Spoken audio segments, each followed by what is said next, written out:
Very good morning to you. My name is David Batsoffen, and this is Off the Shelf.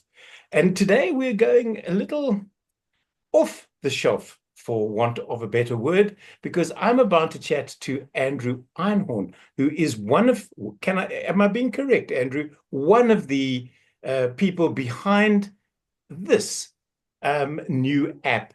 It's a sort of a dating app for people who love reading. Am I correct? Good morning. Welcome to you. Hi, David. Thanks very much for having me on your show. Yes, I am a co-founder. Mm, I work with someone called Louise Grantham, and right. together we've created Bookist. So what is Bookist? Because from the first slide and from this image here, it looks like it could be out of Hogwarts. Well, I certainly being a Harry Potter fan, I don't mind that description. Um, so yes, I mean, I like the description of a dating app for books. I think our goal with Bookist is to help people find books they'll love, Hmm, and we we really like the swiping mechanic of dating apps. right. And it works in a similar way in that we present one book at a time. Hmm, Well, firstly, we ask when our users sign up, we ask them a little bit about themselves, and in particular, what sort of genres they enjoy reading. hmm. And then we present them with one book at a time. And you can see the cover, the title, the author, the blurb, ratings, reviews, what genres it belongs to. And if that is a book that you've read or a book that you're interested in reading, then you swipe right. Okay. And not interested, you swipe left and you discard it, and we won't show it to you again. Because otherwise, this could just go on ad infinitum. It could be one of those, cat and butter toast type of thing. And then you have perpetual motion because the same book just keeps coming back again. And you can go, I don't want this thing. Take it off. And I think that happens to people, when you go hunting for books, Yeah. maybe you're looking on websites or you follow accounts on Instagram and the same book comes up 11 times, and that's fine. But maybe you've said, I've investigated that book. I don't want to read it. Don't show it to me again. So let's go back with Andrew and Louise. How did this all start? Did you sort of guys go one morning, I know what we can do today. Let's just invent an app that tells people what to read or what they show them what they may want to read. Well, I tried to build this a few years ago. So I'm a slow reader, Okay. and I'm much more of a numbers person, and I'm a slow reader. And what that means for me is it's very expensive in terms of time to to read the wrong book, Hmm. or to read a book that I feel lukewarm about. I Life is too I need short to to eat bad bagels, Andrew. Absolutely good description. So I said I tried to build this about 4 years ago, and at the time my development skills, there were two things. One, my dev skills were not at the level that they needed to be to build Hmm. this.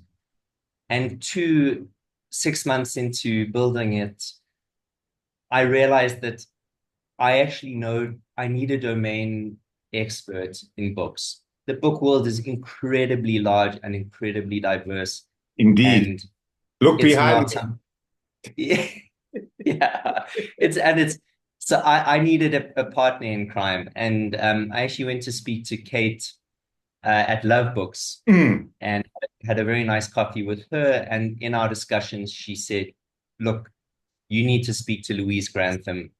She's been talking about doing something like this for some time."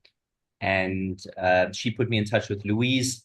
I flew down to Cape Town. Louise and I spent a day in a room with full of whiteboards, and we just shared our ideas and realized there was a good chemistry. And yeah, pretty much since then we had to hash out a few of the details, but since September 1st last year, we've been working on this together. Because at the end of the day, Andrew, your book source for this is infinite. It's not like a bird book or a mammal book where once you've got one, you don't need another one. Although bird people will tell you they need an inordinate amount. And if you look carefully, I think there are at least four bird books behind me. But be that as it may, so where do you get that input from? Do you go to publishing houses and say, listen, give me all your press releases and I'll put them onto the app, or how does that work? Look, ideally, yes. And we have started conversations with some of the larger publishers. But obviously, when you're an unknown entity, it's work for them, and I understand that. Yeah. Um, so we have built our own database of books, and we get the information from various different sources. Their sources online. Nielsen is very good. They provide an API where you can get information off. Google Books is very good. Goodreads is a resource. Look, and ideally, in time, we will develop relationships with the publishers because we want to show our users a lot of the new books that are coming out, For and sure. we want to match users who, someone who's swiped 1,000 times. We know quite a lot about them, Mm. and we would love to match them with the new books that publishers are coming out with. And I'm just thinking now, we were talking about it as a dating site for people who like books. The raunchier stuff, would people swipe right on that? I mean, and I'm just using 50 Shades of Grey as a very soft introduction to that sort of category. Would your client base or would your database not be a little bit not ashamed, that's the wrong word, a little bit reticent to swipe on books that maybe that they're looking for and they can't find in mainstream bookshops? Well, if their profiles were public, then perhaps yes. Mm. But one thing that's very important to us is that firstly, at the moment, Bookist is not socially networked. So there is Okay. no way for someone to come and see my profile. However, many of our users have requested that feature. But Okay. what we will do is have shelves that that are private, so no Mm. one can see. Yeah, sort of Um, top shelf, like they do in the bookstores. Keep it out of the way of this of the youngins. Absolutely, yeah. Or the elderly for that matter, who also can't reach that high. I mean, it raises a very interesting what you say raises a very interesting problem that we have to work on, and which we think about a lot. Mm. And that is that the reading world is very heterogeneous. And if you're a 17-year-old girl or a 46-year-old man, you probably want to see very different things. Yeah. And a friend of mine sent me a screenshot of a book that we had recommended to him with the little green, I'm about to vomit face. Um, and he said, why are you showing this to me? And we love feedback like that Right. because we have to think about, okay, this is someone who's into adult fiction. They want to Mm. read sort of spicier Yeah. books. Okay, well, we need to show those to you, or you're a teenager and you want to see something different. And it's not a problem that we've solved, but it's a Mm. problem that we spend a lot of time thinking about. So the book that you sent him was Julia Child's Cooking in the Kitchen, was it? I think well, this is going to upset any of your female viewers, but it was actually Eat, Pray, Love. And and it's very interesting Yeah. because we never want to classify people, put them into boxes, but Yeah. we do spend time analyzing what we call the right swipe ratio. Mm. And that's how often a book gets swiped right. In other words, someone's interested. Yeah. And there are certain books for which, for example, gender discrepancies are enormous. Mm. But gender is not the only thing. It could be age discrepancies. It Yeah. could be country. He sent me another thing. He said, if you show me another book about baseball, um, and he's right. In America, the right swipe ratio would be high. In South Yeah, I hear Africa, I hear what you say. But then by the same token, Andrew, I was sent a book earlier this year to review. And the book is about a house. The main character is a house. And I took one look at this and I went, there are no dead bodies on page one. That's normally my preference. There's a dead body, I'll review your book. And the worse it's killed, or the better the method of killing, the more likely you are to get a higher rating on my review score. But this book sucked me in. I actually interviewed the author. I was part of a panel. I ran a panel that she was on. And the book just blew my mind. And I thought, how many books have I missed?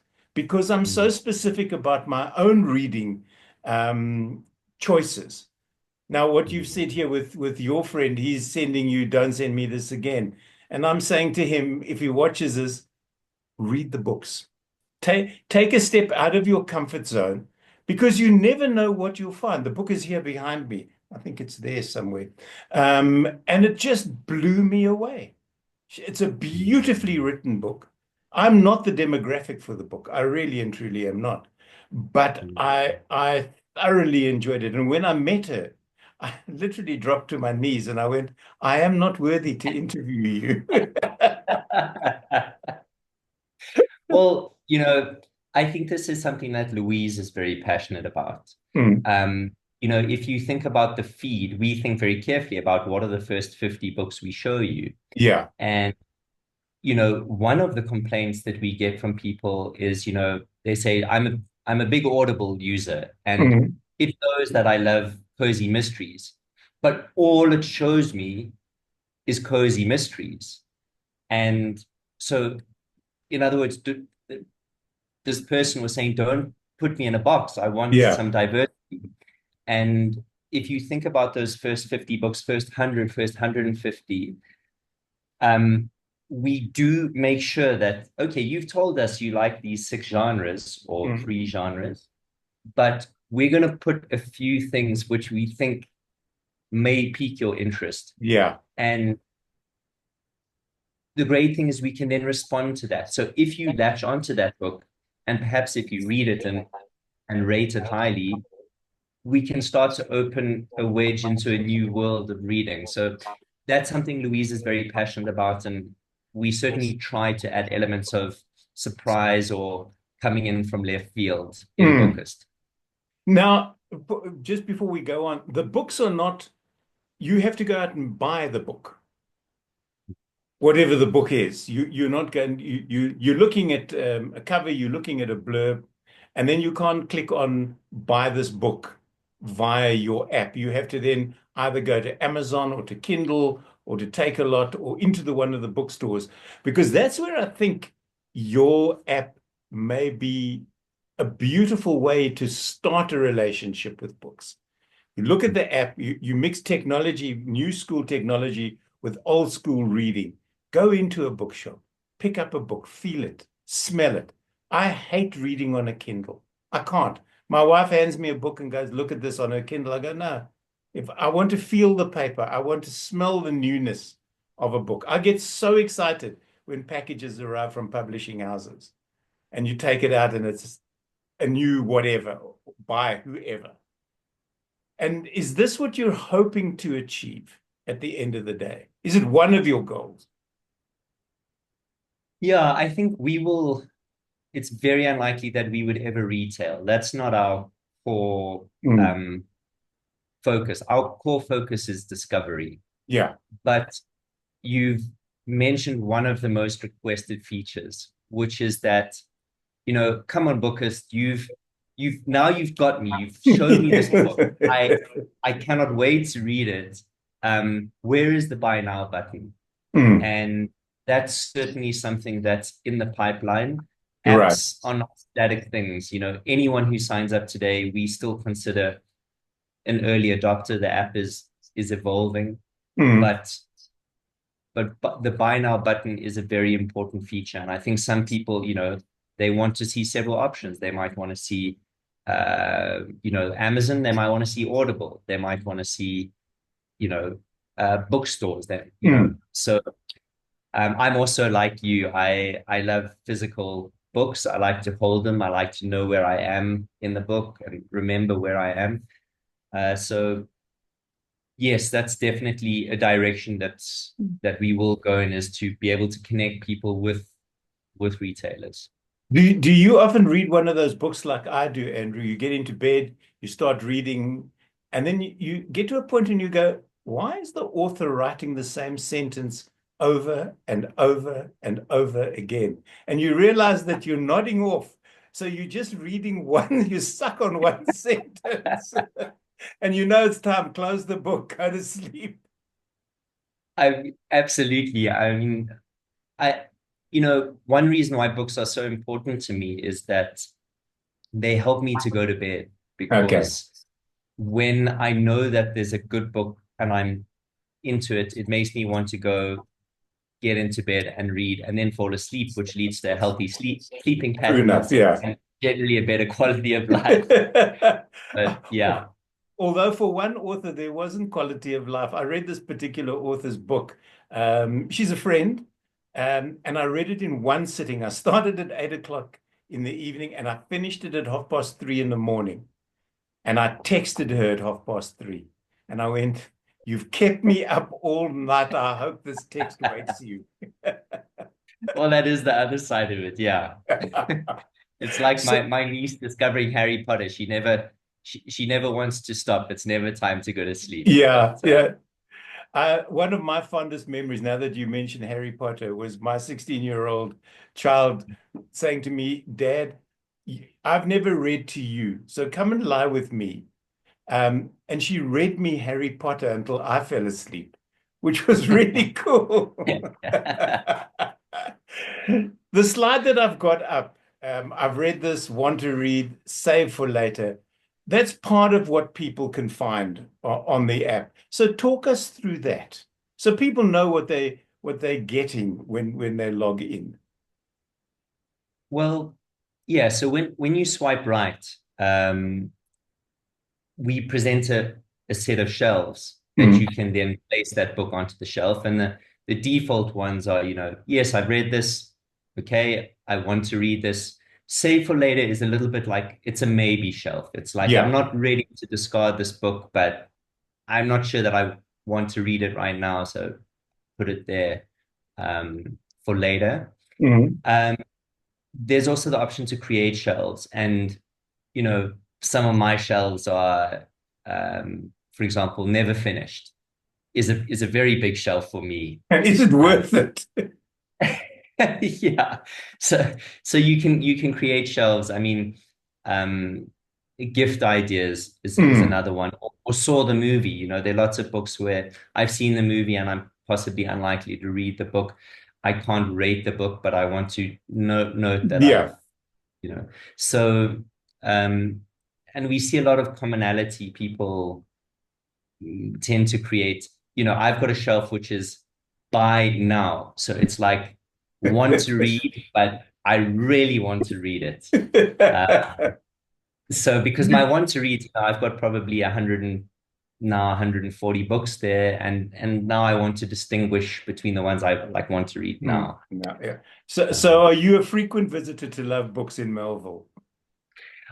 Love Books in Melville is wonderful, and yes, and it's also got the service station just next door, which I'm That's quite the part the fortunate slash unfortunate part of that bookstore is you can sit and yeah. read for hours. Um, Yeah. so when you say buy now, that's what I mean. You sort of literally want to get in your car and go and purchase the book immediately. The other Mm. thing about books, Andrew, and maybe you can help me on this one. Why do people not see books as a gift when you start a relationship? People give flowers and chocolates. When I started dating my wife, I gave her a book on our second date, and she was Mm. totally thrown. And she said, "Why did you give me this book?" I said, "Because I've read it. I loved it. And I thought that it would be something that you would like." And it took her years. And we moved in together. We got married. The book lay next to her bed. She never read it. And eventually she read it. And she went, "This is a really good book." I said, "You see, Mm. not everything is about flowers and chocolates and going out for a meal." Yeah, it's It's a tricky one. I'm glad that it worked out for you, for Yeah. you and your wife. I think, one of the things we discover with Bookist is that it's so hard to predict Mm. what someone will like. One of the reasons is that it's not necessarily about an absolute compatibility between a person and book, Yeah. but it's where you are at in life Mm. that that book meets you. And, a book that might have met me when I was 23 years old, just out of university, and blew my mind, you know, today wouldn't meet me in quite the same way. So there's Yeah. only a compatibility, but there's a timing thing. And I personally do give books as gifts and then receive books as gifts, and I love it. And it doesn't always hit the mark, and that's okay. Uh, Yeah.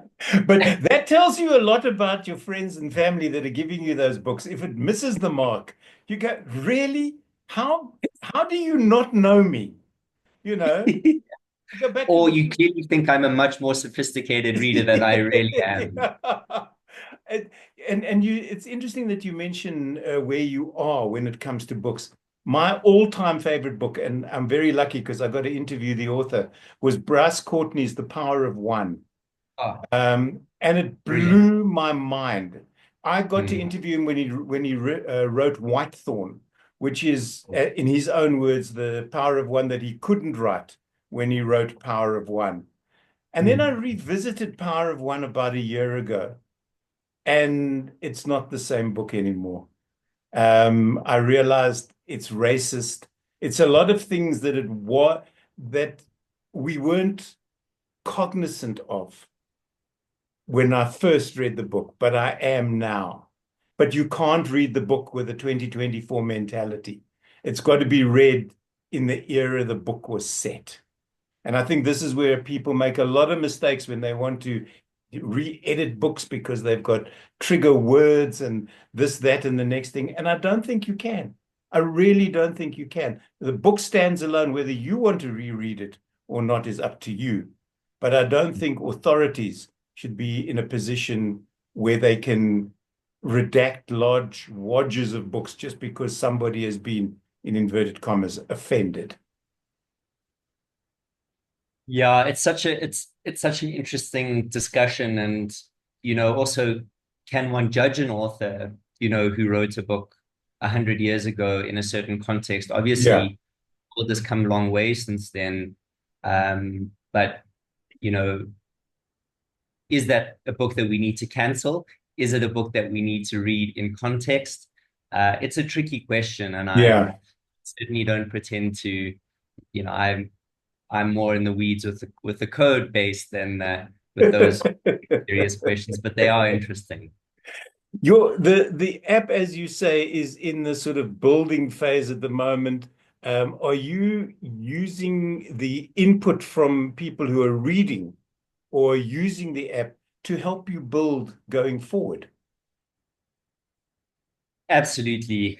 I think that you know, yes, it's in a building phase, but we would never release the app into the App Store or the Play Store Mm. without feeling that it was reasonably polished and going to give a Yeah. decent user experience. But we we love to hear from our users, and particularly, it's funny, it's quite hard to get negative feedback, but sometimes negative feedback is the most useful feedback. It is Um, indeed. I don't know. I don't understand this. It's like when you go to a restaurant and you're not having a great meal, and the waiter comes up and says, "Everything okay?" And invariably, as South Africans, we just go, "Yes," instead of saying, no, I hate this with a passion. Please, can I have my money back? I did it once yeah. in a restaurant, and I think the woman, because she said to me, "Is everything okay?" And I said, "No," and let me tell you why. And I think she was so taken aback that she just walked away, and that was we never went back to the restaurant. But there was nothing done about it. So it's exactly what you're saying. Negative feedback works because positive feedback is just like a pat on the back. Well done, you. and let's move on. And then you learn nothing, Yeah.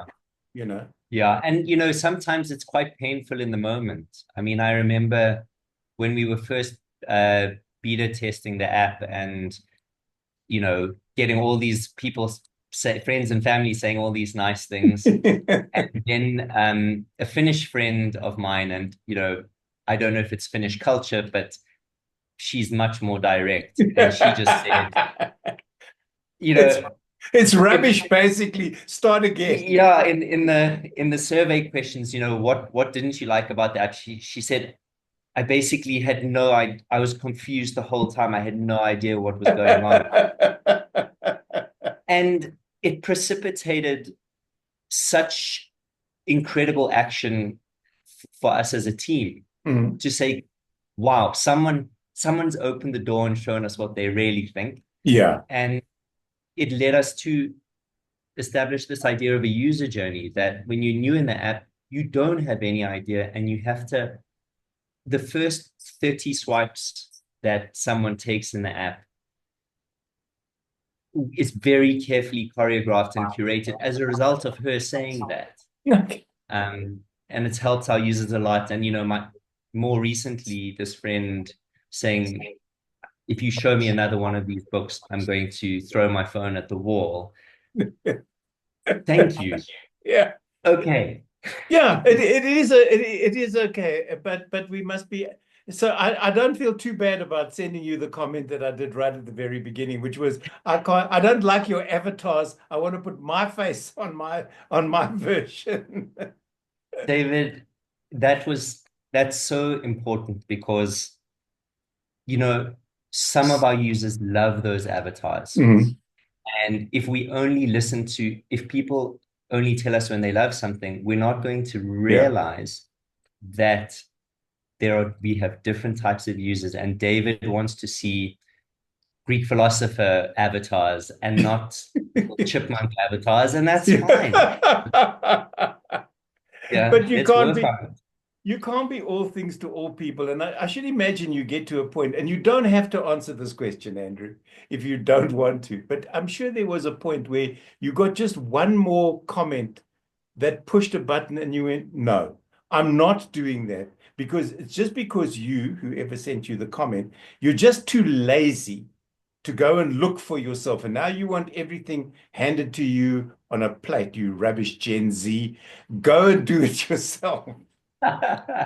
Well, Louise and I had this conversation just yesterday. Someone had sent an email and it was quite critical. And she was a lady in her 70s, and she said she loved the idea, but she said she was quite critical about various things. And what Louise and I have to do all the time is work out,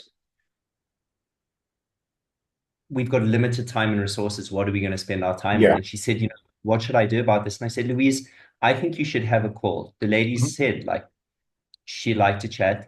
Have a call Mhm. and see if you can answer her questions and help her to work out what she's struggling with. Right. Because sometimes you convert someone like that, uh, Your or best form of advertising. they become, a convert is the most evangelical user you will find. So, um, no, we love getting feedback. Obviously, we've got we'd love to do everything like now, but dev takes time. Good Yeah. dev takes a lot of time, and so we continually sort of triaging the list of features that we can build. There's a And mixed metaphor. yeah. Uh, so yes. So now comes the big selling point for you as we wind down our chat. How do people find it? Is there a cost involved currently? And what can they expect to find when they open it on their phones? Well, you can visit our website, which is www.bookist.app, or just Google search Bookist, and I think you'll find us. People can go directly to the App Store or the Play Store and search for Bookist, and they can download and install. Bookist is free, and I don't foresee it ever being a charge. A charge. Of course, we want to make it sustainable, but I don't think in this day and age, charging users for an app like this is not the way to do that. Mm. So it's free, and yeah, perhaps we can put a link into the show notes under the YouTube video. So if people are watching this, they can go and I click will through to do. the Yeah. yeah. Andrew, thank you so much for chatting to me. I wish you all the very best with Bookist. I hope that we can swipe into the next century using your platform before everybody else climbs on this bandwagon. I'm enjoying using the app, and I hope other people will as well. So thank you so much for chatting with me off the shelf. Thanks for having me, David.